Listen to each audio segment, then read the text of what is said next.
Dalam dunia sains, semakin kita mengetahui banyak hal, semakin banyak pertanyaan yang muncul. Pertanyaan tersebut biasanya diawali dengan mengapa dan bagaimana, karena penasaran dengan alasannya. Otak kita memang digunakan untuk mengolah dan memproses informasi, sehingga pengetahuan baru dapat ditemukan. Seperti apa sih fakta sains tersebut? Let's check it out. Permen karet dikatakan berbahaya jika tidak sengaja tertelan ke dalam saluran pencernaan.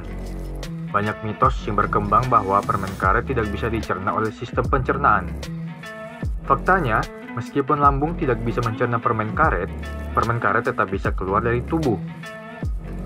Polimer karet tahan terhadap asam lambung, sehingga sulit dicerna. Bagian dari polimer karet tersebut berpindah ke usus besar dan dikeluarkan. Begitu juga dengan biji-bijian, seperti biji jeruk yang tertelan secara tidak sengaja. Sistem pencernaan kita yang canggih mampu mengeluarkan berbagai makanan yang tidak dapat dicerna hampir setiap hari. Pertanyaan ini merupakan hal yang dekat dengan kita.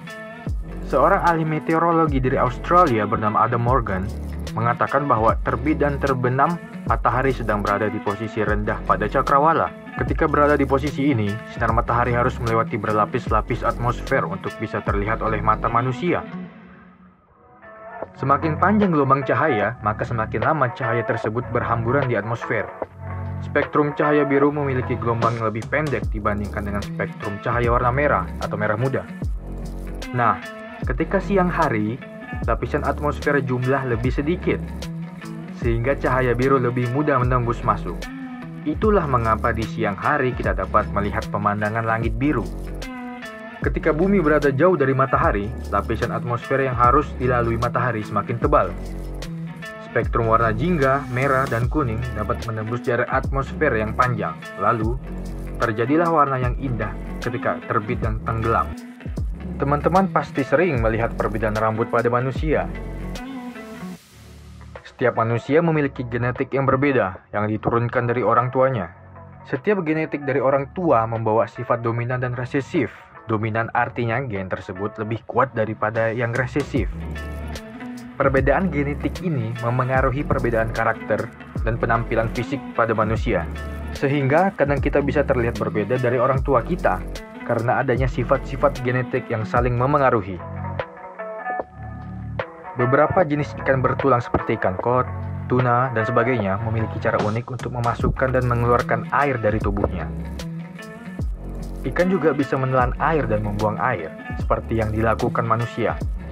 Namun, mereka juga bisa memanfaatkan salah satu organ tubuhnya untuk membantu proses ini. Ikan menggunakan insang dan kulitnya untuk membuang air. Caranya dengan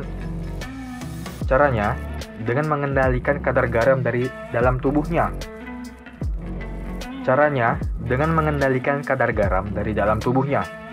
Tubuh ikan laut kurang asin daripada air laut, sedangkan tubuh ikan air tawar lebih asin daripada air tempat mereka hidup, sungai dan danau. Ikan laut bertulang terus-menerus kehilangan air dari tubuhnya melalui proses yang disebut osmosis.